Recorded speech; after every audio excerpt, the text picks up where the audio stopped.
They say wisdom and intelligence are two completely different things. You can be the smartest person in the room and still make terrible life choices. And nobody in history proves this point better than King Solomon of Israel. We're going to walk through every single bad decision this supposedly wise king made, starting with the questionable choices that seemed harmless at first, and working our way up to the decisions that literally tore his entire kingdom apart. Decision number 7. The excessive building projects. Let's start with something that seemed like a good idea at the time but would end up being the foundation for everything that went wrong later. Solomon's massive building projects. Now, building the temple in Jerusalem. That was actually a great idea.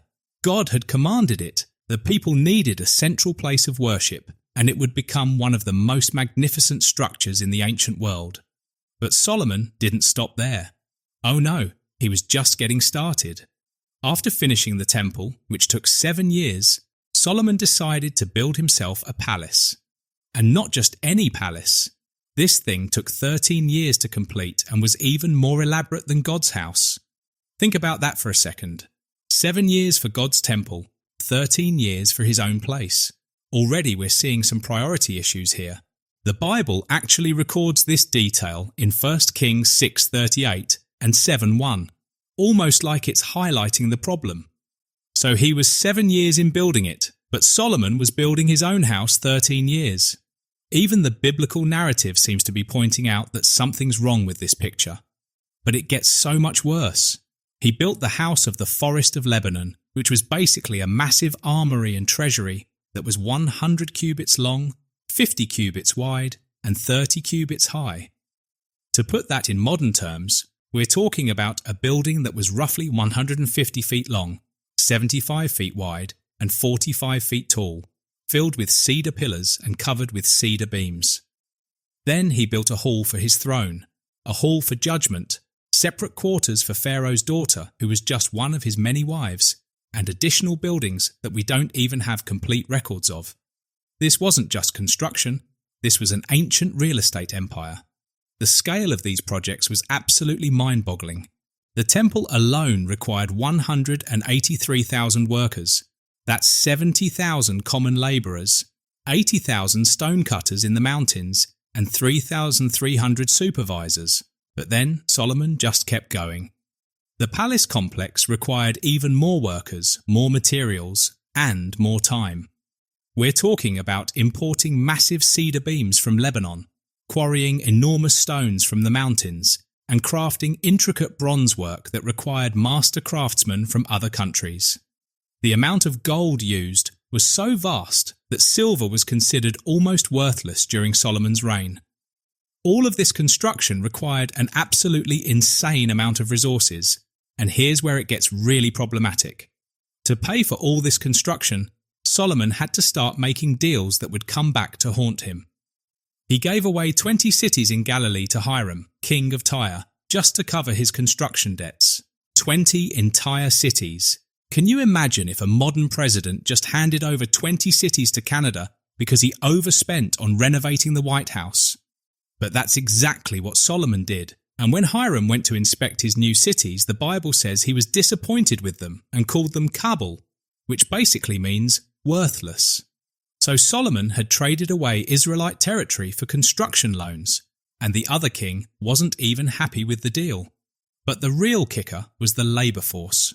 Solomon instituted what was essentially a draft system where men from the 12 tribes of Israel had to work 1 month out of every 3 on his construction projects. The Bible tells us that 30,000 men were constantly rotating through forced labour, 10,000 working in Lebanon cutting trees, while 20,000 stayed home with their families. Then they would rotate. But this meant that every able-bodied man in Israel was spending 1/3 of his life working for free on the king's construction projects instead of supporting his own family or building up his own community. This created massive resentment among the people, who started to feel more like slaves than citizens of the kingdom their ancestors had fought to establish. The irony was overwhelming.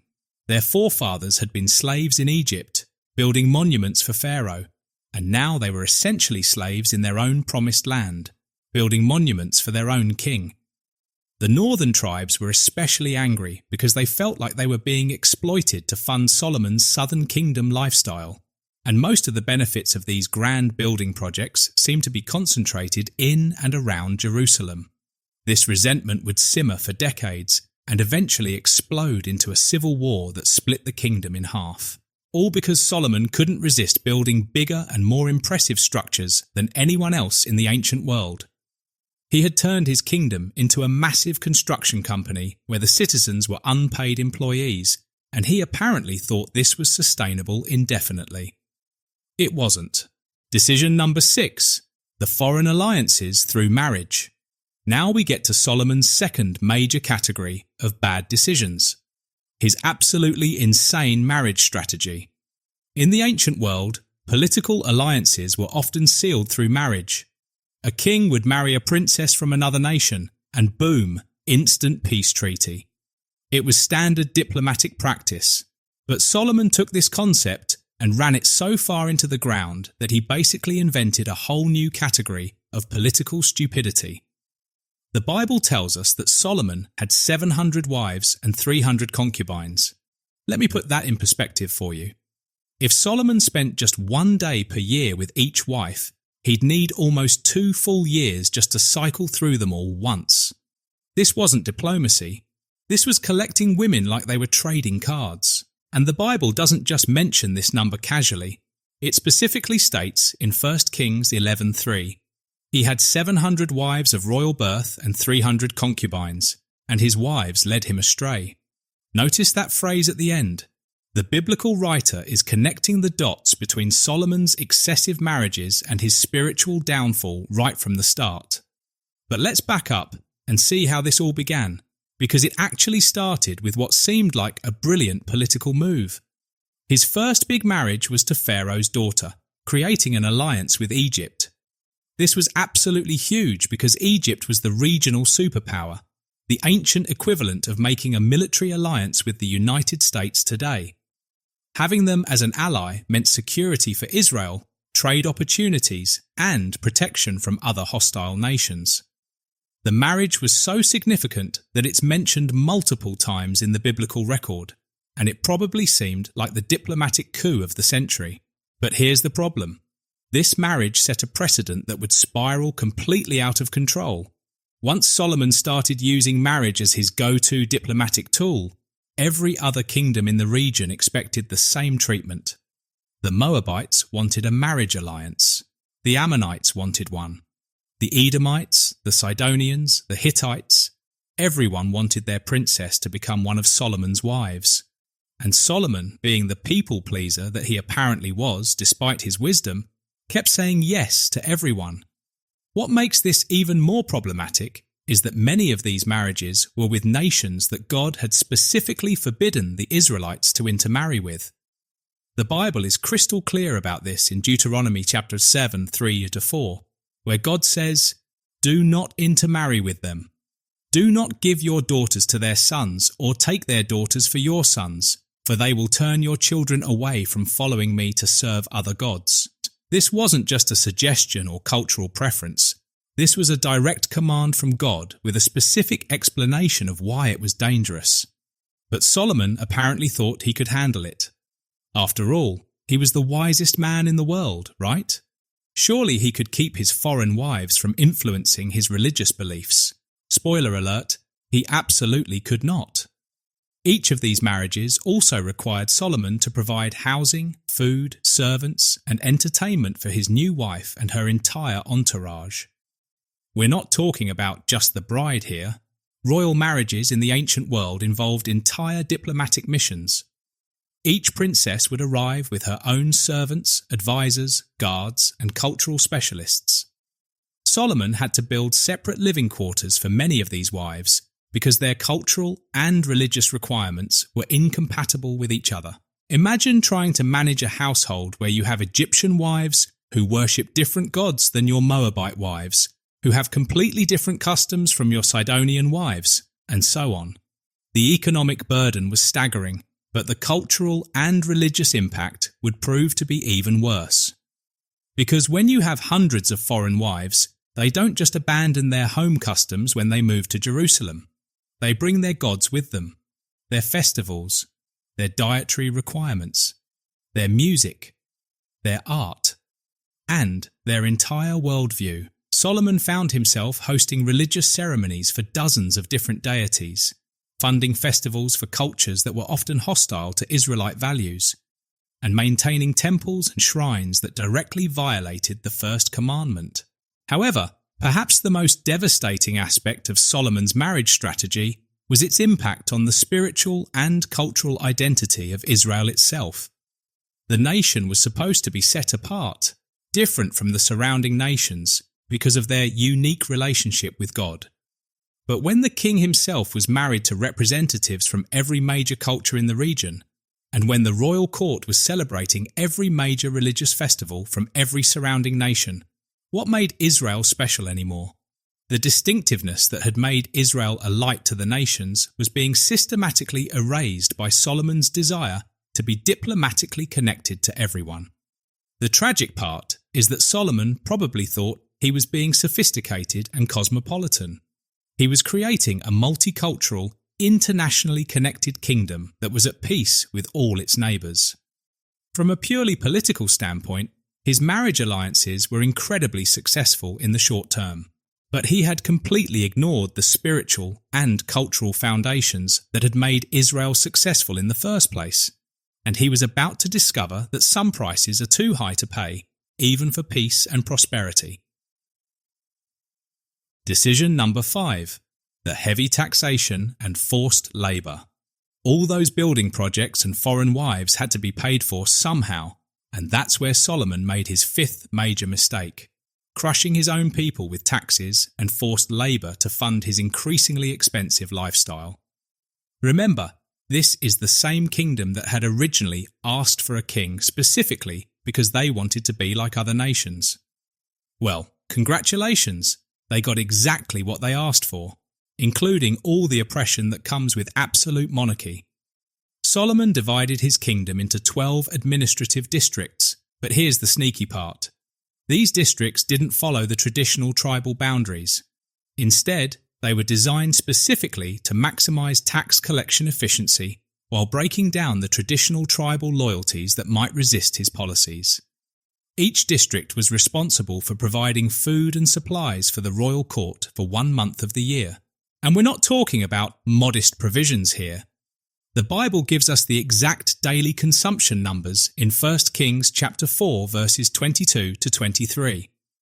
Solomon's daily provisions were 30 cors of the finest flour and 60 cors of flour, 10 head of stall-fed cattle, 20 of pasture-fed cattle and 100 sheep and goats, as well as deer, gazelles, roebucks and choice fowl. Let me break that down for you in terms you can understand. 30 cors of fine flour is about 6,600 pounds of premium flour per day. 60 cors of regular flour is another 13,200 pounds. That's almost 10 tons of flour every single day, plus 10 premium steaks, 20 regular cattle, 100 sheep and goats, and an assortment of exotic game meat and poultry. And that's just the food for 1 day. Multiply that by 365 days. Add in the food for all his wives, concubines, servants, officials, guards, and the constant stream of foreign dignitaries, and you're looking at a consumption level that would bankrupt most modern countries. But it gets even more absurd when you realise that this wasn't just feeding the royal family. This was feeding an entire government bureaucracy that had grown to massive proportions. Solomon had 12 district governors, each with their own staff of administrators, tax collectors, and enforcers. He had military commanders, construction supervisors, temple officials, and diplomatic staff. The biblical record tells us he had 4,000 stalls for his chariot horses and 12,000 horses, which meant he needed staff to care for all those animals, plus the facilities to house them, plus the food to feed them. Each district also had to provide horses, chariots, and military equipment on a rotating basis. They had to maintain the infrastructure, pay the bureaucrats, and fund the constant stream of construction projects that never seemed to end. The people were basically working full-time jobs just to keep Solomon's government machine running. And that was before they even started working on their own farms and businesses to support their families. And then there was the labour tax, which was even worse than the financial taxation. Every able-bodied man in Israel had to work for the government 1 month out of every 3. The Bible records in 1 Kings 5:13-14 that King Solomon conscripted labourers from all Israel, 30,000 men. He sent them off to Lebanon in shifts of 10,000 a month, so that they spent 1 month in Lebanon and 2 months at home. But this was just for the Lebanon operation. There were additional forced labour requirements for local construction projects, road maintenance and military service. Imagine if modern governments required every working-age man to spend 4 months of every year working on government construction projects without pay. Think about what that would do to families, to the economy, to people's ability to build their own lives and businesses. Fathers were spending 1/3 of their time away from their families, not earning income, not building up their own properties, but cutting down trees and hauling stones for the king's latest construction project. The worst part was that Solomon seemed completely oblivious to how much his people were suffering. He was so surrounded by luxury and yes-men that he had no idea that his policies were creating massive resentment throughout the kingdom. The daily reports he received were probably about how magnificent his latest building project was looking, how impressed foreign ambassadors were with his wealth, and how his trade networks were expanding. Nobody was telling him that families in the Northern Territories were struggling to survive because their primary breadwinners were spending 4 months a year working for free. The Northern tribes, in particular, felt like they were being exploited to fund the Southern Kingdom's extravagant lifestyle. They were providing the labour and paying the taxes, but all the benefits seemed to flow to Jerusalem and the tribe of Judah.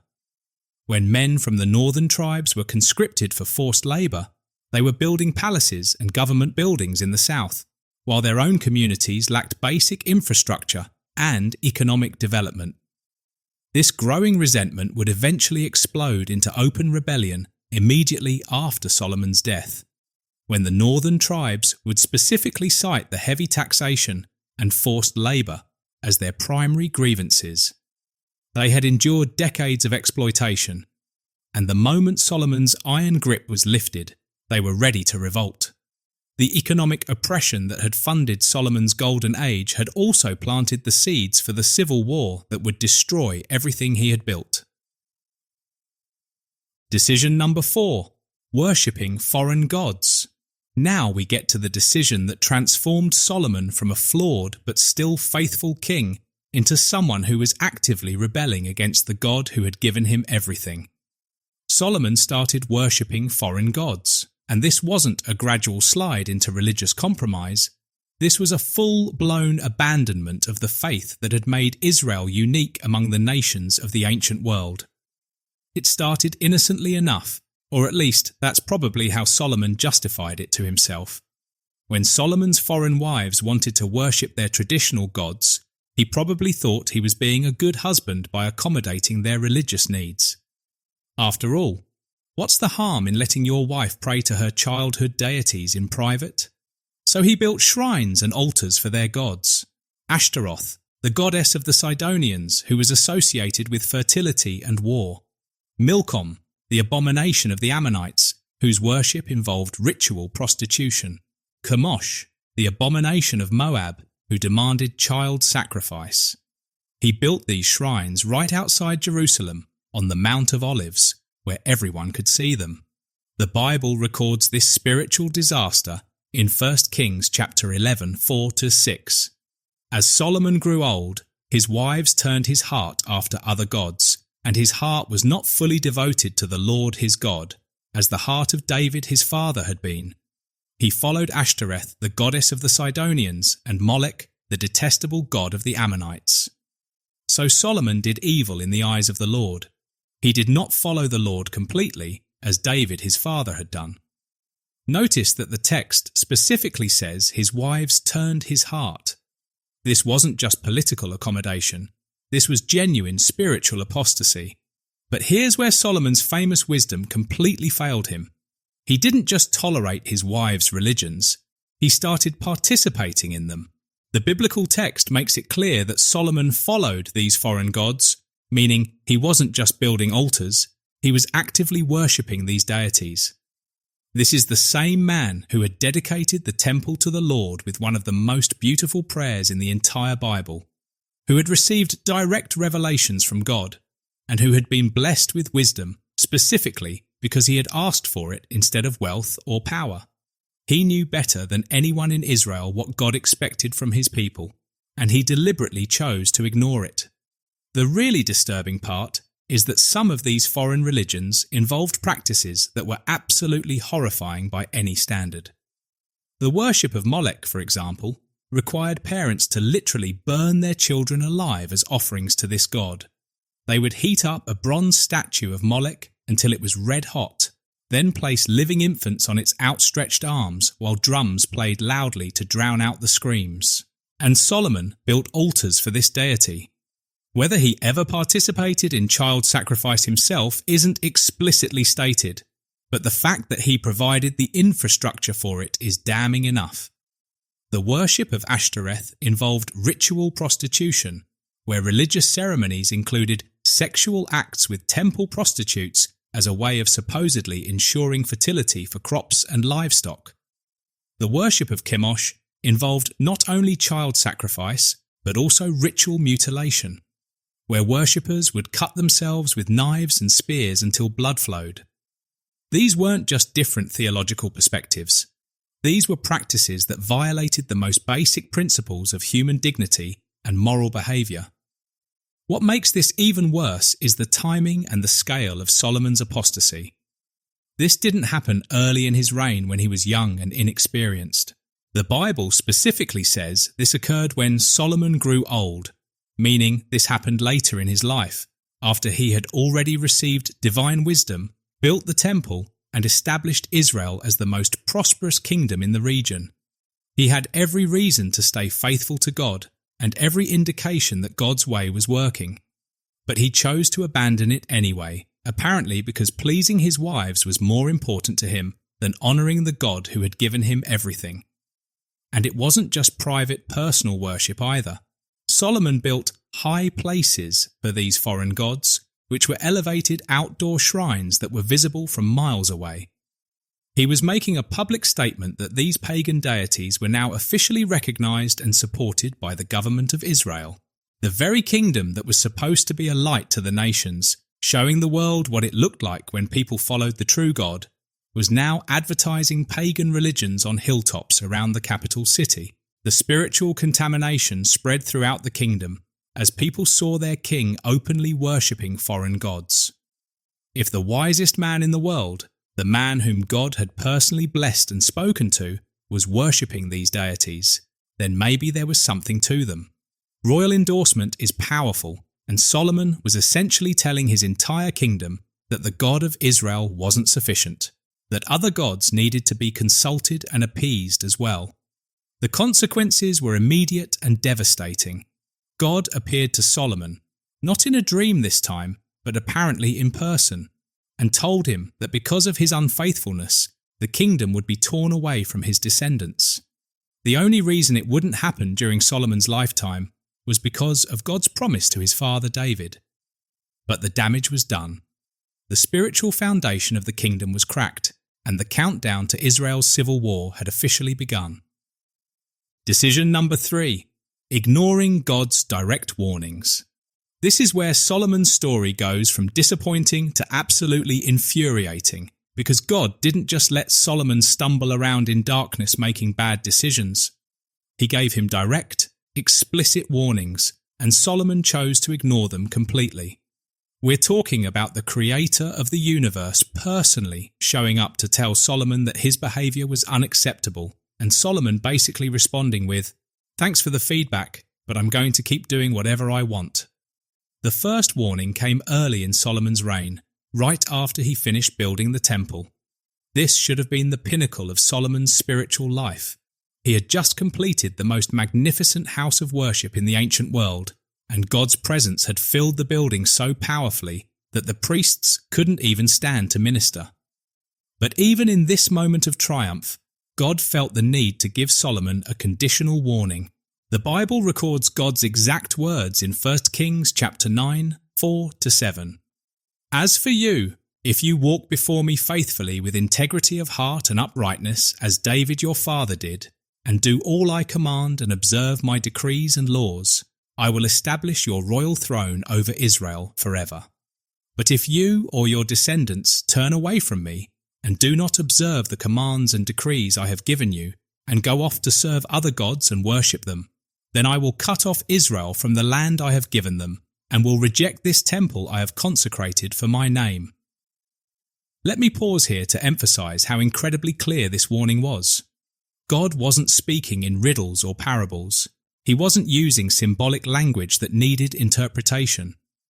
He was laying out a simple cause and effect relationship. Obedience leads to blessing. Disobedience leads to destruction. He even specified exactly what kind of disobedience would trigger the consequences: serving and worshipping other gods. This was like receiving a detailed blueprint showing exactly what Solomon needed to avoid to keep his kingdom secure forever. But Solomon apparently thought this was more of a suggestion than a command. As we've already covered, he went ahead and married foreign wives from the exact nations God had warned about, built altars to their gods, and even participated in their worship. So God appeared to him a second time, and this time the message was much more serious and specific. The biblical record in 1 Kings 11:11-13 tells us, "So the Lord said to Solomon, 'Since this is your attitude, and you have not kept my covenant and decrees, which I commanded you, I will most certainly tear the kingdom away from you and give it to one of your subordinates. Nevertheless, for the sake of David your father, I will not do it during your lifetime. I will tear it out of the hand of your son. Yet I will not tear the whole kingdom from him, but will give him one tribe for the sake of David my servant, and for the sake of Jerusalem, which I have chosen.'" Think about this for a moment. Solomon received a personal visit from God Almighty, who told him exactly what was going to happen as a consequence of his disobedience. This wasn't a prophet delivering a message or a dream that needed interpretation. This was God himself explaining the cause and effect relationship between Solomon's choices and their inevitable consequences. God even provided specific details. The kingdom would be torn away. It would be given to one of Solomon's subordinates. It would happen to his son rather than to Solomon himself. And only one tribe would remain with his family line.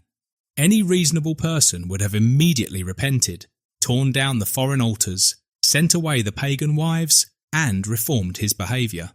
This was literally a roadmap showing Solomon exactly how to prevent the disaster that was coming. But here's the most mind-boggling part of the entire story. Solomon did absolutely nothing. He didn't repent, he didn't change his ways, and he didn't try to prevent the disaster that God had clearly explained was coming. In fact, the biblical record suggests that Solomon's behaviour actually got worse after receiving this direct warning from God. He continued his excessive lifestyle, kept worshipping foreign gods, maintained his oppressive policies toward his own people, and made no attempt whatsoever to address the issues that God had specifically identified as problematic. It's like God handed him a detailed map showing exactly where his current path was leading, and Solomon looked at it and decided to keep walking in the same direction anyway while picking up his pace. But God didn't stop with warnings. He actually began implementing the consequences even during Solomon's lifetime, almost like he was giving Solomon a preview of what was coming so he would have one last chance to change course. The Bible tells us that God raised up adversaries against Solomon, including Hadad the Edomite and Rezon son of Eliada, who began causing military and political problems for the kingdom. These weren't just random international conflicts. These were divine judgments designed to get Solomon's attention and show him that God was serious about the warnings he had given. Most significantly, God raised up Jeroboam, one of Solomon's own officials, and through the prophet Ahijah, gave him a dramatic prophecy about the coming division of the kingdom. Ahijah literally tore his new garment into 12 pieces and gave 10 of them to Jeroboam, symbolizing that he would rule over 10 of the 12 tribes after Solomon's death. This prophecy was so specific and public that Solomon actually tried to kill Jeroboam, forcing him to flee to Egypt. But even this concrete evidence that God was actively preparing Solomon's replacement didn't motivate Solomon to repent or reform. This level of stubborn disobedience is almost incomprehensible when you remember that this is supposed to be the wisest man who ever lived. Solomon had personal experience of God's power. He had received divine wisdom. He had been explicitly warned about the consequences of his actions, and he had even seen God begin to implement those consequences during his own lifetime. But apparently, his immediate desires were more important to him than God's clear instructions, the long-term welfare of his kingdom, or even his own family's future. It's a level of spiritual blindness that borders on the supernatural, and unfortunately, it was about to get even worse. Decision number 2. Creating the conditions for civil war. Solomon's second worst decision was creating all the conditions necessary for a civil war without apparently realizing that's what he was doing. By the end of his reign, he had managed to unite practically every group in his kingdom in their resentment toward his government, while simultaneously destroying the spiritual and cultural unity that had held the 12 tribes together. It was like he had written a step-by-step guide for how to guarantee that your kingdom would explode into violence the moment you died. The economic grievances were staggering and getting worse every year. The northern tribes were paying crushing taxes to fund a lifestyle they didn't benefit from, while being forced to provide labour for construction projects that primarily served the southern kingdom. Meanwhile, Solomon's court was consuming resources at an absolutely unsustainable rate. The daily food requirements alone were bankrupting the kingdom, and that's before you factor in the cost of maintaining 1,000 wives and concubines, plus all their servants and attendants, plus the massive bureaucracy required to manage this bloated government system. But the economic problems were just the surface level.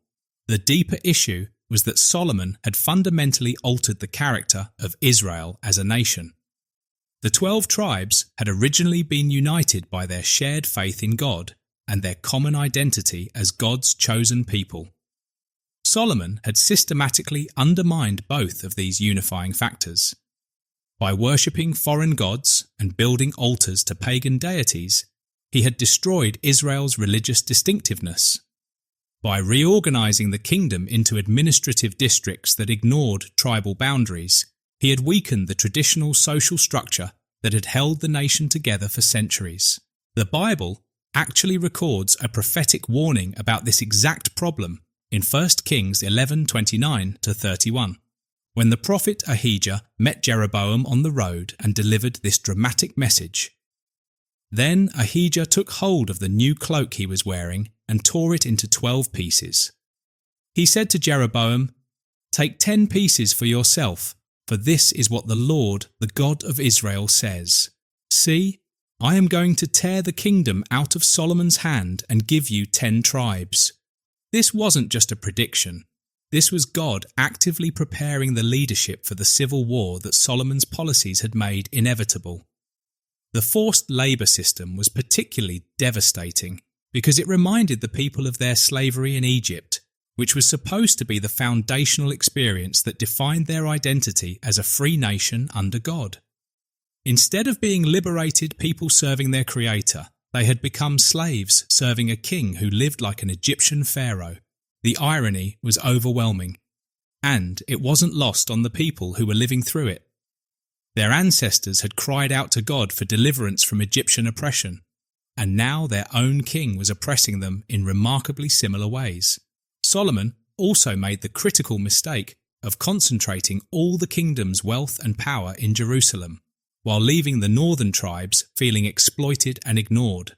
When people from the northern territories looked south toward the capital, they saw massive construction projects, incredible luxury, and a royal court that consumed more resources in a day than their entire communities saw in a year. When they looked at their own situation, they saw heavy taxation, forced labour, declining living standards, and communities that were being stripped of their young men for months at a time to work on government projects. The contrast was stark and infuriating, but it was also systematic. Solomon's administrative districts were specifically designed to break down tribal loyalty and replace it with loyalty to the central government. But what actually happened was that it broke down tribal loyalty without replacing it with anything positive. People no longer felt connected to their traditional tribal identity, but they also didn't feel any loyalty to a government that was systematically exploiting them. The military situation was also becoming increasingly unstable. As we mentioned earlier, God had already raised up adversaries like Hadad the Edomite and Rezon, son of Eliada, who were causing ongoing military problems. But Solomon's response was to increase military spending, which meant even more taxation and forced labour to pay for expanded armies and fortifications. It was a vicious cycle where the very policies that were creating internal unrest also required more oppressive measures to maintain control, which created even more resentment. Perhaps most dangerously, Solomon had completely lost touch with the mood of his people. He was so insulated by luxury and surrounded by yes-men that he apparently had no idea how close his kingdom was to explosion. The daily reports he received were probably about trade revenues, construction progress, and diplomatic successes. Nobody was telling him that the people in the northern territories were openly discussing rebellion, that his own officials like Jeroboam were being approached by prophets with messages about the coming division of the kingdom, or that the forced labour gangs were becoming increasingly restless and difficult to manage. By the time Solomon died, the kingdom was held together only by his personal authority, his military power, and the fear of his secret police. There was no genuine loyalty, no shared vision, and no sense of common purpose. The northern tribes were actively looking for an opportunity to break away, and the southern tribes were dependent on a system of oppression that couldn't be sustained indefinitely without the strong hand of an established king. Solomon had created a powder keg, and he was the only thing preventing it from exploding. The moment he died, the fuse would be lit, and everything he had built would be destroyed in the resulting blast. Decision number 1. Completely ignoring the succession crisis.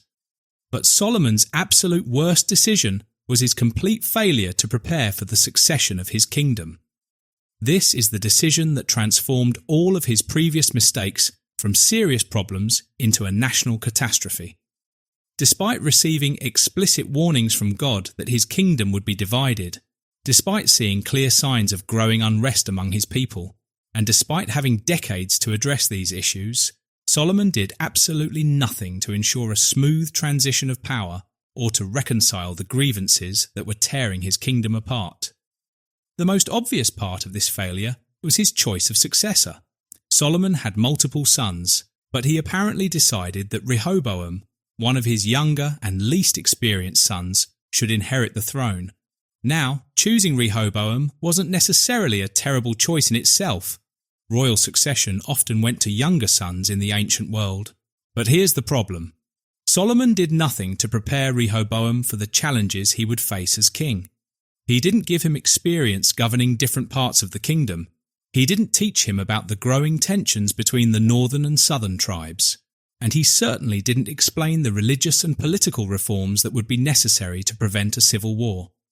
Even worse, Solomon seemed to raise Rehoboam in the same bubble of luxury and privilege that had made Solomon himself so disconnected from his people's struggles. The Bible gives us a glimpse of just how out of touch Rehoboam was in 1 Kings 12:10-11, when he received advice from his young advisers. The young men who had grown up with him replied, "These people have said to you, 'Your father put a heavy yoke on us, but make our yoke lighter.' Now tell them, 'My little finger is thicker than my father's waist. My father laid on you a heavy yoke. I will make it even heavier. My father scourged you with whips. I will scourge you with scorpions.'" This response reveals that Rehoboam had been raised by people who had no understanding of the real conditions in the kingdom and no appreciation for how close the people were to rebellion. When Rehoboam became king, his first major decision was to reject the northern tribes' request for lighter taxation and less oppressive labour policies. This wasn't an unreasonable request. They weren't demanding revolution, they were asking for reform. They even offered to serve Rehoboam faithfully if he would just lighten their burdens. Any competent leader would have recognized this as an opportunity to heal the divisions in the kingdom and start fresh with a more sustainable governing approach.